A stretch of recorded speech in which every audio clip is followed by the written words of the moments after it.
Salut les gars, j'espère que vous allez bien. En fait, aujourd'hui, il fallait qu'on parle du Barça, c'est la reprise du championnat. Bon, déjà, il faudrait que je m'excuse auprès de mes quelques abonnés, des personnes qui ont décidé de me suivre, qui ont décidé de faire aussi grandir la famille.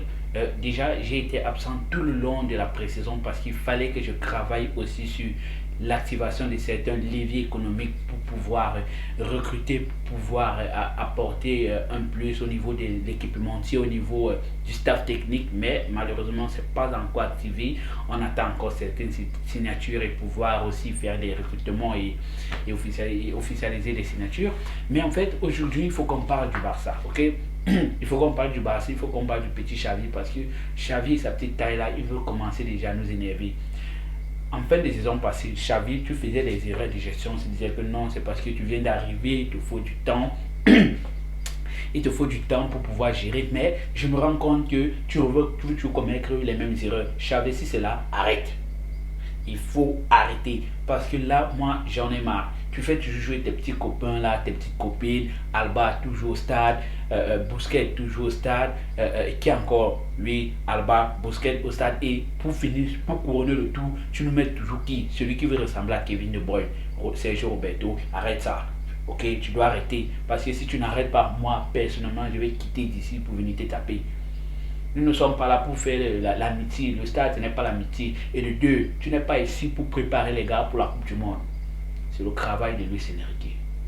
Il faut que je baisse la rage. C'est le travail de Luis Enrique. C'est à Luis Enrique de sélectionner les joueurs, de prendre les joueurs et de les entraîner pour la Coupe du Monde. Je pense que, avec ce que je viens de voir là, nous ne sommes pas proches à gagner le Real. Parce qu'il faut dire la vérité, la Liga, c'est Real, Atlético, Séville. Mais présentement là, on ne peut rien faire au Real.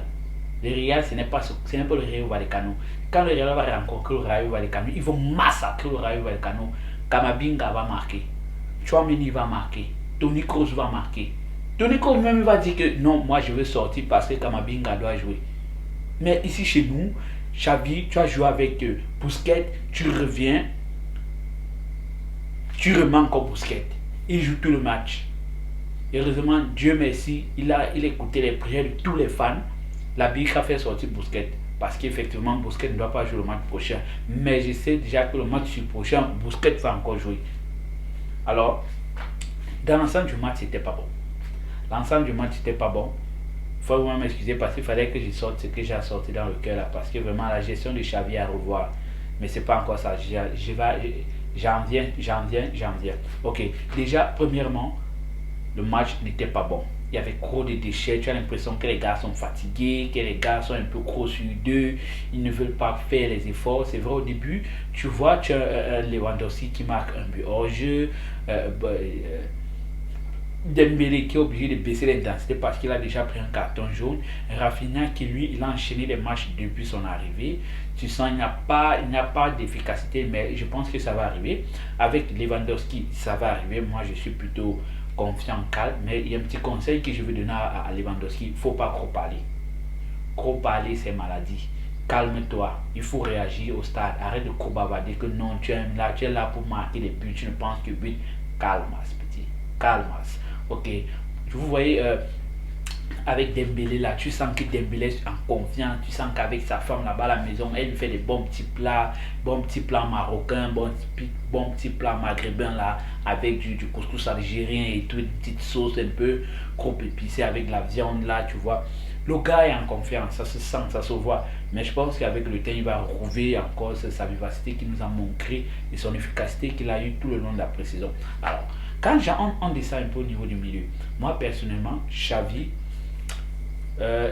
au départ, j'étais d'accord. Ok? Au départ, j'étais d'accord avec ton milieu de terrain là. Mais à partir de la 46e minute, je n'étais plus d'accord. Tu as d'abord un Busquets qui, lui, il est lent, il est fatigué, il ne sait pas t'aider, il est toujours en train de lever les pieds de part et d'autre. Et beaucoup de gens disent que non, il est monstrueux, il est ici. Un gars, dès qu'il a le ballon, il est seulement là. Il tourne. Non, non.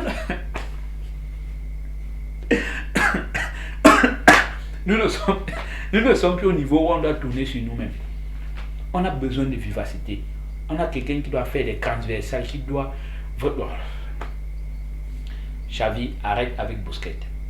Bousquet 40 minutes, c'est bon. Normalement, même à la 45e minute, tu dois d'abord mettre le Lantenouzol au bas. On a besoin des gars qui vont agir. C'est là que je comprends en fait que Nico a mieux compris que mieux je m'en vais ailleurs. Mieux je m'en vais où je vais jouer. Présentement, ça n'aide pas Pjanic, mais je pense qu'au fond du cœur de Pjanic, il était content de voir que Bousquet ait eu un carton rouge. Il ne faut pas se mentir. Pjanic était content de voir Bousquet avec un carton rouge. Parce qu'il sait que c'est le seul moyen pour lui de pouvoir jouer un match. Deuxièmement, Pegri, moi, je n'ai rien à te reprocher. Tu es un petit qui joue, tu joues comme cela se doit. Gavi, pareil. On sent vraiment qu'avec Pegri, tu vois, le gars a décidé de prendre le 8 de Iniesta. Le gars a accepté le démon du numéro 8. Il joue comme un 8. Gavi fait le taf, mais avec Bousquet, c'est toujours lent. C'est toujours lent avec Bousquet. Lui, il ne sait pas têter. Il est toujours en train de balancer ses longs pieds, là, pas longues jambes. Balancer ses pieds de part et d'autre, et c'est lui qui commet les fautes. Carton rouge. Moi, personnellement, je suis barcelonais, mais j'étais fier du carton rouge. Alors, quand on descend au niveau de la défense, quand on descend en défense, déjà d'abord de 1, tu as Jordi Alba qui est d'abord là, avec son cou, il est toujours comme ça. Alba, moi je suis plus trop d'accord avec Alba. C'est vrai qu'au D1, certain temps, il a fait le bonheur du Barça avec Lionel Messi. En fin de saison passée, il nous a aidé avec certains buts vraiment magnifiques. Chapeau à Alba. Mais là, c'est plus le moment de toujours rester sur l'ancienneté. On veut construire. On a dit projet reconstruction. Nous ne sommes pas dans un projet de vieillissement. Ok, nous ne sommes pas dans un projet de vieillissement. Chez Alba lui-même, là, à partir de la 28e minute, on doit déjà programmer son remplacement. Deuxièmement, il y a le petit Erika là. Xavi, arrête-nous avec l'histoire d'Erika.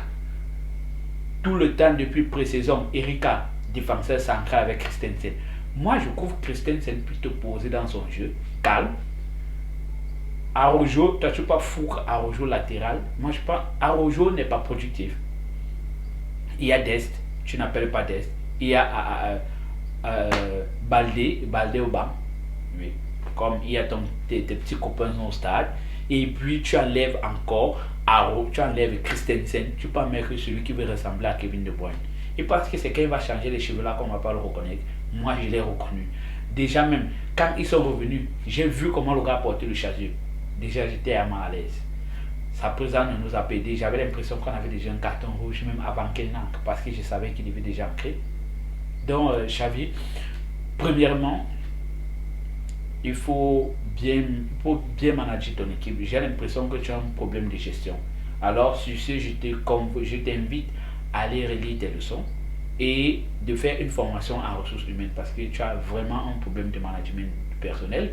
Deuxièmement, les gars, maniez-vous. Avec ce style de jeu, vous ne pouvez pas battre le Real sur 38 matchs.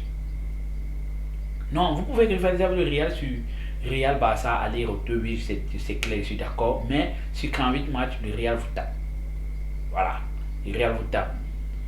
Voilà. Maintenant, Araujo, arrête d'accepter qu'on te mette latéral. C'est vrai que tu me dis que c'est la décision du coach, mais toi aussi, Xavi, arrête de faire le con. Non, parce qu'il faut dire les mots. Il faut arrêter de faire des bêtises là. Manage-nous bien. Et en plus, il faut que tu saches que si tu nous fais une mauvaise gestion d'équipe, on va activer le 8e levier économique de mercredi. On va aller chercher Erik ten Hag. Si c'est Erik ten Hag, si c'est Guten Tag, moi je pense pas. Mais il faut que tu saches, avant de te prendre, c'est Guten Hag qu'on voulait prendre. Mais à cause de l'amour de l'équipe, l'amour, le cœur qui bat pour le Barça, pour toi, on t'a choisi. Donc ne fais pas le con. On t'a donné l'équipe, on ne t'a pas demandé, fais jouer tes petits copains là, fais jouer tes anciens amis. Manage bien l'équipe là. On vous construit.